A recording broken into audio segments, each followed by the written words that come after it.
Meme maker Douglas Macky has been sentenced to 7 months in prison for making disparaging memes about Hillary Clinton. Has censorship just taken a turn into absolute insanity? And what's the bigger crime anyway? Disparaging memes or war crimes or actual election manipulation and lies in the form of, for example, Russiagate? Let's get into it. Hello there, you awakening wonders. Thanks for joining us on our voyage to truth and freedom together as we continue to surveil and analyze the peculiar state of our planet right now, centralizing authoritarianism, abilities to imprison people for making disparaging memes and then calling it election interference, all the while not addressing somewhat sinister crimes taking place at a level way beyond stuff that happens on social media. We're talking about Hillary Clinton in particular here, and well, there's the warmongering, of course, there's the Russiagate hoax, let's call it a hoax, that's what it was. Let's have a look at the kind of speech that's permissible and the kind of actions that are permissible and the kind of speech and actions that are not permissible, and where is the moral authority positioned right now? Who's making these decisions and who benefits from them? Let's have a look at a piece of news footage from the time of Douglas Macky's arrest, and then we'll look at the context surrounding it and how this will be used as a precedent, presumably, to control free speech, to manipulate online social media discourse and all of the other ways. Let me know in the chat how you think it'll be manipulated. Remember, we stream every day at these times. If you want to become an awakened wonder, you can do that. Download the app, follow us every day. Let's get into this story. A notorious Twitter troll was arrested on federal charges of election interference. Douglas Macky, also known by his online alter ego Ricky Vaughn, is accused of a voter disinformation campaign during the 2016 election. The arrest represents what could be a big change in how the federal government fights election interference. Election interference versus propaganda versus manipulating outcomes. These are interesting grey areas. I suppose what we're discussing here is what Douglas Macky did unique? And even in the actual context of jokes suggesting that there's a number where you can vote for Hillary Clinton, well, he wasn't alone in doing that. People on both sides were doing that. It was kind of understood to be a practical joke. And can you imagine the effect it had? And can you imagine the effect it had versus, for example, the Russiagate hoax or the suppression of the Hunter Biden laptop story 4 years later? Now, this relates to activity in 2016, of course, but that in itself was a time where this hysteria was beginning to escalate. And I think the pieces were being put in place to create what is now known as the censorship industrial complex. When you have people being imprisoned for posting memes, when there's no evidence that it influenced the outcome of the 2016 election, it sort of shows this appetite for centralization. It shows an appetite to shut down dissent, to control dissidents, to punish dissidents, as well as more ideologically and perhaps abstractly, a refusal for the Democrat Party to accept that the reason people aren't voting for them is because they're the party of war, they're the party of lies, they're a party that don't deliver. We're not going to build a wall, we're building a wall, we're going to make Saudi Arabia a pariah, Saudi Arabia are not a pariah. When is there going to be a reckoning? When is it going to get beyond, this is the problem, these people cause the problem? When is there going to be some introspection and some meaningful change and some recognition of the very real corruption that's taking place within that particular organization? Macky is accused of having used Twitter to coordinate with other trolls in these private spaces, private group chats. One was called War Room. And he's accused of spreading disinformation, specifically that voters could cast their ballots via social media and text. Now, basically, what this guy did is what we're all really familiar with from the Russian Internet Agency. They created fake posts. They said that, in these posts that certain celebs were on the Trump train, for instance, right? And just like the Russian campaign, we've been saying forever. The Russia misinformation, disinformation story has been proven to itself be disinformation and misinformation. And here we have the legacy media in a contemporaneous report amplifying a message that proved to be untrue and presenting in the least favorable terms imaginable. Something that sounds to me like, and just even looking at him, seems like he's just a kid messing around online rather than an alt-right terrorist. Can you see how there is nothing but condemnation for the opponent, nothing but compassion for their own perspective? Oh, well, we didn't know. We assumed Russia were interfering. Nothing but self-compassion and self-regard. The worst attitude. That's actually the reverse of the best values we could be aspiring to. How about we look at others as favorably as possible and look at ourselves with some degree of scrutiny and accountability? How about that as a perspective? There's a homegrown alt-right disinformation campaign, and it was aimed at electing Donald Trump. And quickly, Brandy, we really haven't seen the federal government policing election interference on social media posts before, but what could this mean for the fight against misinformation? Well, what it's going to mean is people are going to go to prison for saying stuff that the establishment don't like. Well, Joe, we have. It's just that it's not been aimed at us, right? The people working for the Internet Research Agency in Russia faced federal charges. It's just that now the DOJ is looking into our own backyard. I think it, also sends the message that these disinformation campaigns have real consequences. So what is misinformation and where is it coming from? And what information is beneficial and what information has to be controlled because it might cause you to lose all trust and faith in centralized authoritarian systems. It may cause you to choose to disavow entirely the legacy media. It may cause you to become disobedient, non-compliant, a non-participant in systems of lies. Obviously, what's being created, and this is almost a historical artifact now, coming as it does somewhat from 2016, even though Douglas Macky's just now been sentenced to imprisonment, is it shows you the trajectory of an idea. They started seeding misinformation and disinformation, all the while propagating it. Remember the Steele dossier. Remember the Hunter Biden laptop. Remember that Russiagate wasn't true. Remember the notorious Pied Piper strategy, where the Democrats would back Republican candidates financially in order to amplify a message that they thought would be favourable to their outcomes. Now, whatever that is, it's kind of skullduggery and game playing. It's certainly not, hello, I'm a politician, I'm a public servant. I don't have any interest really except for service of my country and its civilians. Nothing else exists for me now. All I care about is awakening you and getting the best possible deal for you in a difficult time. It's not that, is it? What it plainly is, if we were able to do this, then we could move in this direction. And if we say that there, and the fact that someone's gone to jail for sending memes that are not even that distinct from other memes under the auspices of, do you know what? That could have cost votes. People would have texted that number thinking they were voting for Hillary. No wonder she didn't win the election when everybody loved her so much because of the... And then there's and of course we all love Hillary. Oh no, she's a corrupt establishment politician. The reason we're losing is because we don't deserve trust. Douglas Macky, a once well-known creator of memes on Twitter, has been sentenced to 7 months in prison. This conviction marks a dramatic escalation in how free speech is being handled in the United States. Yeah, you don't have it anymore. The case was heard in the US Court of the Eastern District of New York. Macky, who was known as Ricky Vaughn on Twitter, was found guilty of the federal charge after making memes that jokingly encouraged Hillary Clinton supporters to cast their votes via text message. This is not actually a viable form of voting, which Macky and everyone else knew. There's no evidence to suggest that any voter attempted to cast their ballot via text in response to Macky's meme. Sort of like a warning shot. It's kind of like, don't do stuff like that because you'll go to jail. Don't oppose us. Don't dissent. Sit down. Do as you're told. No one thinks, do they, that you can vote by text message? What is there? Throw a pebble in this bucket and Hillary Clinton grows an inch taller. You liar! She's still the same height! This game is fixed. The balls are bigger than Jennifer Love Hewitt's mouth. Shenanigans! You know, when this starts getting more nuanced, you start to recognise that. The stripping away of humour, irony, beauty, aspects of human nature that are perfectly natural. Everything vilified, everything demonised, everything looked at in the worst possible light.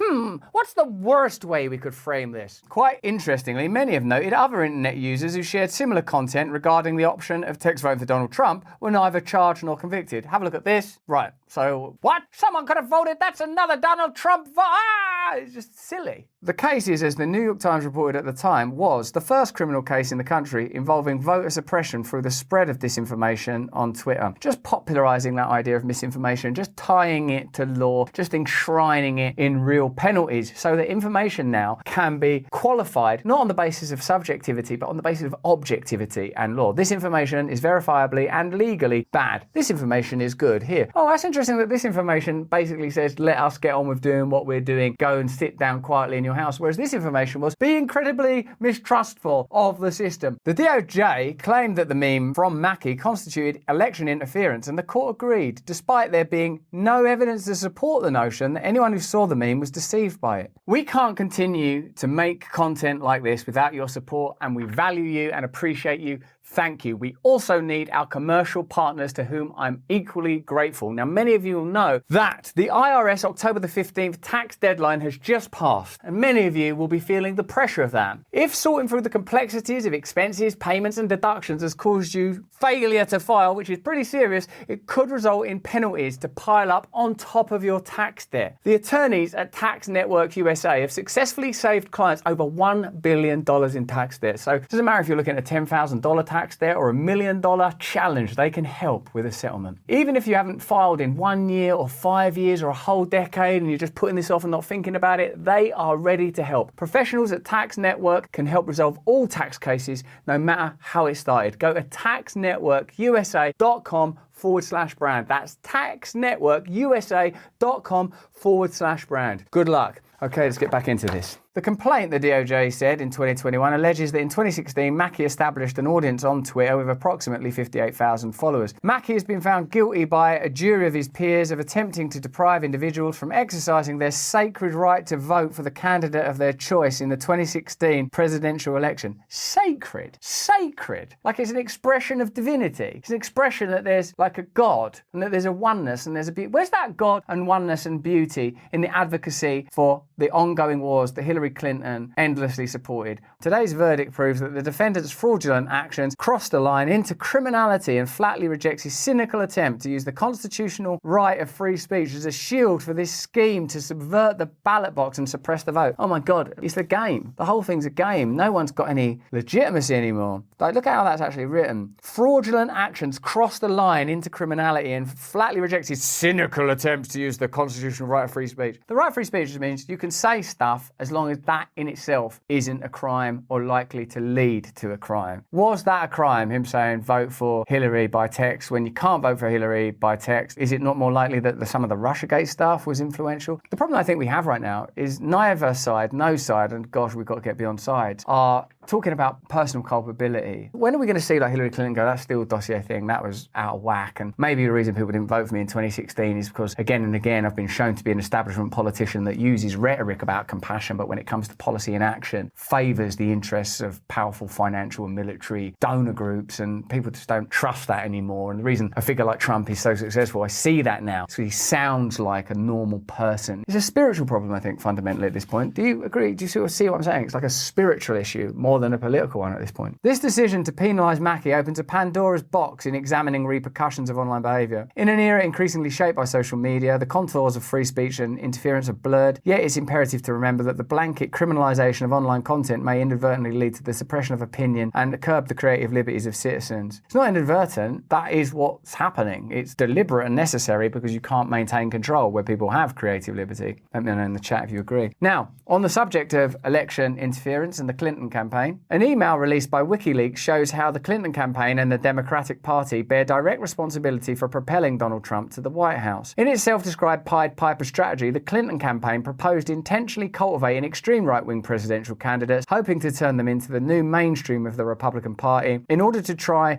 to increase Clinton's chances of winning. In a way, that kind of strategy is a bit worse than the online stuff. Even if you look at those online posts in the worst possible light, which is obviously what's happened, if you were to say, well, how does that compare to the Democrat Party accepting funding, in some cases, from ordinary Americans, but in many cases, you know, from billionaire donor class, then using that money to make donations to the opposite party as part of a strategy to amplify voices within that party that they believe will lead to electoral victory. Now, you could call that strategic genius, though it obviously didn't work. In fact, it failed quite remarkably. But it's plainly not legitimate, authentic politics, is it? Also, one of the common refrains is, oh, politics has become so polarised, all these extreme voices, can't we all just come together and create one America? Well, yeah, but not if you actually amplify by your own reckoning the worst, most extreme voices in that party in order to specifically generate more polarisation. How insincere, deliberate, Machiavellian that is. How can you claim to want to heal America, create a better America, bring people together if your actions and your expenditure demonstrate the exact opposite? The Clinton campaign and Democratic National Committee called for using far-right candidates as a cudgel to move the more established candidates further to the right. right, i.e. make things worse by their own analysis. Clinton's camp insisted that Trump and other extremists should be elevated to leaders of the pack and media outlets should be told to take them seriously. Other messages published by the whistleblowing organisation show how while the Clinton campaign was facilitating the rise of Trump, it was systematically undermining the campaign of Senator Bernie Sanders, Clinton's left-wing opponent. So on one hand, they are spending money to elevate voices they disagree with in order to make that party seem less favourable by their own reckoning. They're suppressing Bernie Sanders' support within their own party because Bernie Sanders weren't what they liked either. I mean, where is this avenue of correctness that we can exist within? Don't tweet that. That could have led people the sacred right of voting. Where's all the sacrosanct attitude towards democracy when you're suppressing Bernie Sanders and using the Pied Piper strategy? Either it's sacred or it isn't. Leaked emails from the Democratic National Committee show that the organisation, which is supposed to be bound to impartiality, sabotaged Sanders' insurgent presidential campaign, which had mobilised millions of people and inspired a massive grassroots movement. So whatever that party is, and whatever complaints they might have, it's pretty extraordinary to learn that they use democracy in a way that seems to me anti-democratic and pretty disingenuous. Even in that news report at the beginning of our video, they talked about Russiagate, because back then it was still, remember, that Russian interference. That in itself was misinformation. Have you seen anyone significant in that party come out and go, sorry about that, we were wrong, we were lying, but you can trust us because we always tell the truth. We're transparent. You can rely on us. Hillary Clinton personally approved her campaign's plans in fall 2016 to share information with a reporter about an uncorroborated alleged server back channel between Donald Trump and a top Russian bank. Her former campaign manager testified in court. In September 2021, a lawyer for Hillary Clinton's 2016 campaign was indicted on charges of lying to the FBI in a 2016 meeting where he shared information about the Trump Organization and Russia. In March 2022, the Democratic National Committee and the Clinton campaign agreed to pay a $113,000 fine to the Federal Election Commission for concealing their role in producing the Steele research, a role, by the way, her campaign never admitted to, and which was only disclosed for a dogged effort by the House Intelligence Committee nearly a year after the 2016 election. So that's a different perspective on election manipulation and misinformation, isn't it? One of the key moments in the 2016 campaign was the notorious basket of deplorables comment, which showed, I suppose, incredible insensitivity and a willingness to condemn a significant number, about 50% over, of American voters as kind of lunatics. You could put half of Trump supporters into what I call the basket of deplorables. If you consider that in conjunction with a strategy to elevate voices from the, what she would probably call the basket of deplorable aspect of that demographic, then it sort of shows a very confused and peculiar attitude towards democracy and which voices should be amplified and which voices should be shut down. Here's Hillary Clinton, even now, recently, saying that Trump supporters need to be kind of debugged or reconditioned, kind of like cult members. It's fascinating. And we had very bitter battles over all kinds of things, gun control and climate change and the economy and taxes. But it seems like these battles are being made worse by those kind of policies and this kind of rhetoric. It's being made worse while she's saying it, no? But there wasn't this little tail of extremism wagging the dog of the Republican Party as it is today. But that tail continues further back. That tail goes back to 2008 and the banker bailout. That tail goes back to the handling of 9/11. You can't say that sort of Trump supporters just burst up out of nowhere, already made deplorables and already extreme, without some kind of social context. What is the social context? Why is it that so many people are so angry and so mistrustful of the system? The reason I'm angry and mistrustful of the system, although I try not to be angry, is because I don't trust the system anymore. I've heard again and again establishment politicians say one thing and do another. I've heard them say, we'll look after you, we'll bring people together, or we're supporting this war for humanitarian reasons, or just basically everything all of the time suggests you can't trust them. Just take the pandemic period alone, from the beginning of it to the end of it. What did you learn in that time? Was it trust the state more? And sadly, so many of those extremists, those MAGA extremists, take their marching orders from Donald Trump, who quickly it comes up with MAGA extremists taking their orders from Donald Trump. That's saying they're extremists, marching orders. What kind of images are being evoked there? How else has Hillary Clinton described Trump supporters? Who has no credibility left by any measure. He's only in it for himself. He's now defending himself in civil actions and criminal actions. And when do they break with him? Because at some point, maybe there needs to be a formal deprogramming of the cult members. Wow. I mean, from Hillary Clinton's lips to government policy, presumably. Perhaps we'll see that. We're already seeing people kicked off the internet for what seemed to be jokes, and now what's being suggested is a kind of deconditioning, a de-rigging of people that support Donald Trump. Pretty extraordinary and not that democratic, but should we be surprised? This is by Caitlin Johnston. This is, after all, the same woman who chortled with delight when she found out Muammar Gaddafi had been lynched in the streets following his US-led overthrow in Libya during her tenure as Secretary of State, saying, "I'm sure it did," when asked if his death had anything to do with her visit to the country. We came, we saw, he died. Did it have anything to do with your visit? No, I'm sure it did. The same woman who, as Secretary of State, promoted the plan of arming extremists in Syria with the goal of toppling Damascus. The same woman who, as a senator, played a pivotal role in convincing the Democratic Party to support the invasion of Iraq based on lies. The same woman who, as First Lady, said she urged her husband Bill Clinton to launch the bombing campaign that would leave Serbia and Kosovo covered in cluster munitions. The same woman who, as a US presidential candidate, advocated a no-fly zone in Syria, which would have required attacks on Russian warplanes who violated it, and endorsed the same brinkmanship policies in Ukraine which eventually provoked the Russian invasion. When Tulsi Gabbard famously dubbed Clinton the Queen of Warmongers in 2019, it wasn't just empty rhetoric. There is no woman alive who anyone could argue is more deserving of that title. Hillary Clinton is all the worst things about modern liberals and the Democratic Party. She is a blood-spattered psychopath who has dedicated her life to serving all the worst impulses of the human species: imperialism, militarism, capitalism, authoritarianism, and yes, patriarchy, wearing a grinning plastic mask of civil rights and social justice to convince people to let her in the door. And yet, people wouldn't vote for Hillary Clinton? You basket of deplorables. It must be election interference by that little lad with a few thousand Twitter followers, rather than that litany of horrific condemnations from that article by Caitlin Johnston. Well, there you are. It seems to me at this point that we are involved in a considerable spiritual battle that involves all of us. And a considerable part of that is our willingness to overlook our own previous alliances, our willingness to look at new models of democracy, new models of organisation, new ways of organising society. Because it seems like now more than ever to me that the old ways are not working. And the legacy media is going to do nothing but amplify and propagandize the messaging of the establishment. The legal system, it appears in this instance, will do whatever they can to support the establishment. So it becomes necessary for you and I to awaken and find new ways to come together, new ways to organise, new ways to transcend. New models must be created, I would say, pretty urgently. But that's just what I think. Why don't you let me know what you think in the chat and in the comments. Please join us when we stream every day. Download the app if you can and support us on Stay Free. We have great guests. We have a great time. Stay free.